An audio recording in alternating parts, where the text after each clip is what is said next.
Good morning. You listen to FloorDaily.net, and I'm Kemp Harr. This morning, my guest is Franco Rossi, the president of Aquafil USA. Franco, how you doing? Doing great, Kemp. Thanks for asking. I wanted to talk to you about this California bill that was signed on Friday, so now it becomes law. It's AB-863, and it replaces the previous carpet recycling bill. We've been watching it for a little while. I wanted to talk to you because most people know that Aquafil has a depolymerization plant that takes used nylon, post-consumer nylon, and depolymerizes it and then turns it back into nylon chip, which can be used with the same properties as virgin, and you use it in your brand called EcoNil. So as a result of needing that nylon stock in Slovenia, you've opened a reclamation operation. I think it's in Phoenix, but it's close to California. So you have a vested interest in the ongoing success of the California carpet recycling business. You are 100% right.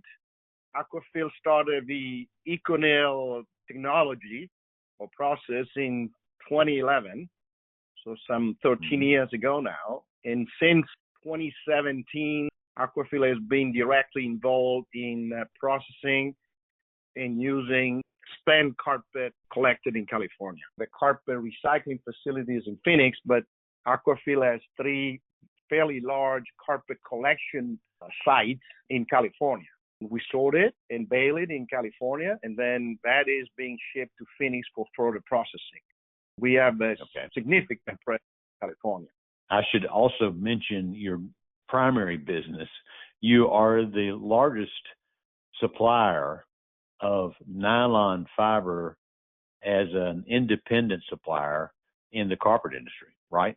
You're absolutely right. One quick last comment, and then we'll get to this bill. But I remember in 2018 being with you at the opening of your facility in Phoenix, and you had plans to do 3 or 4 more.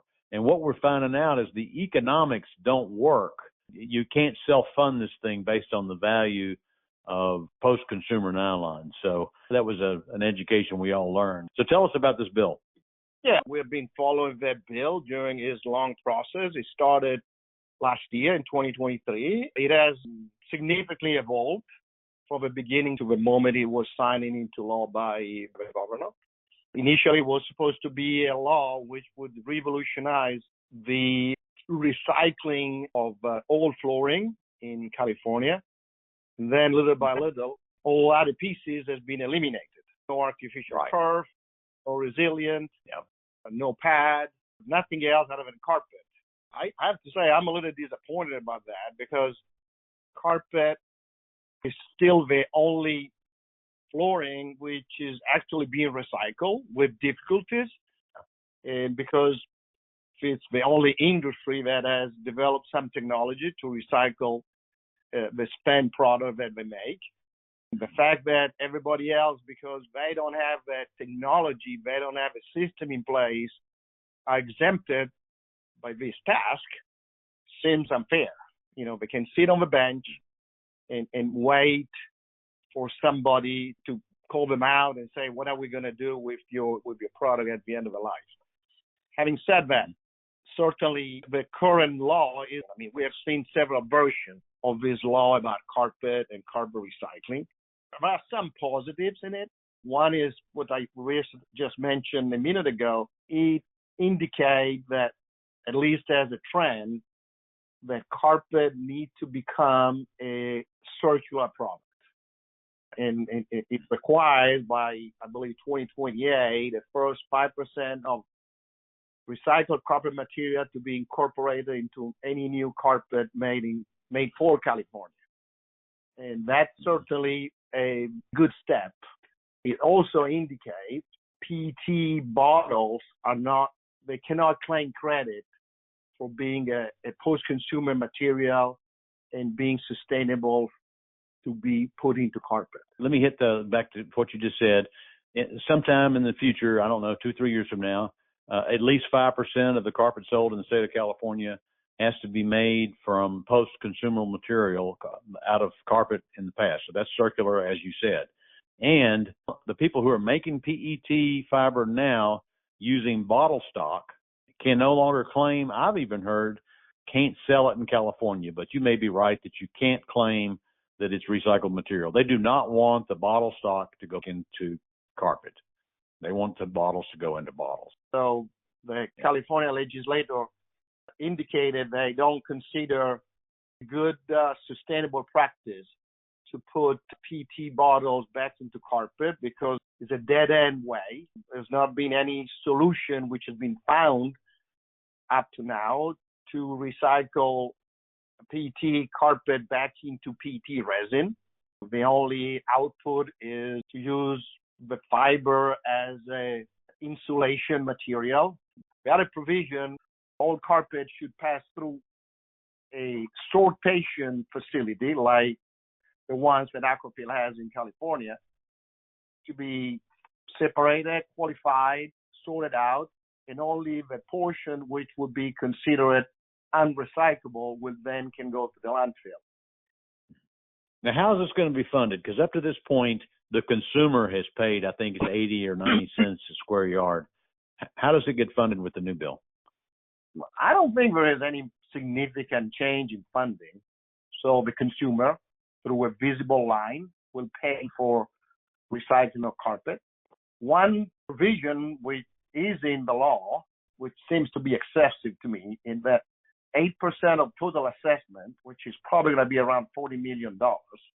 So 4 by 8, in excess of $3 million, mandatory dedicated to training union, carpet installers through trade unions. And that seems to be a little bit of an excessive provision. I don't know why the consumer should give such a relevant amount of money to the unions where they have other system to fund their activity. But that's a new provision. 8% of the budget will go to the trade unions for their apprenticeship programs.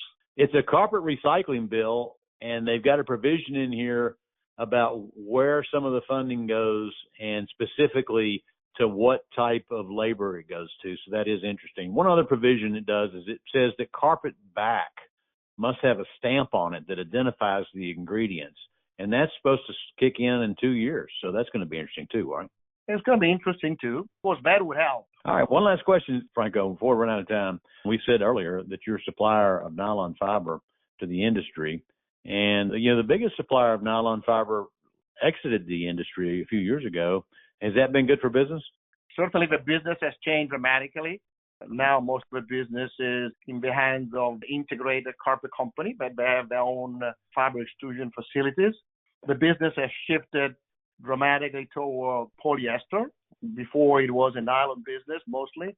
Now it's a polyester business for the vast majority. Is it for the better or for the worse? That's not for me to tell. Certainly, if you go back to the topic of the day, which is carpet recycling, there is more value in recycling nylon than in recycling polyester because nylon and polypropylene go back into a resin and can be used as a resin again once they are separated and made pure. Polyester, unfortunately, in spite of several promises and several projects, have not yet found a way to be used as a resin, as an ingredient, as light virgin ingredient. So it's still finding utilization in sub-markets, in marginal, low added value products. So evidently, in the value of the supply chain, there is very much less value when you collect a PET carpet versus if you collect a nylon carpet, 6 or 6.6. So, that's the direction that the industry has decided to take. Looking at, for our little and modest standpoint of recycling what is made, it's certainly easier to recycle nylon than to recycle polyester. Okay, Franco, thanks for spending time with us and giving us your read on this new AB-863 and also catching us up on your business. You've been talking to Franco Rossi, the president of Aquafil USA, and you've been listening to Kemp Harr and FloorDaily.net.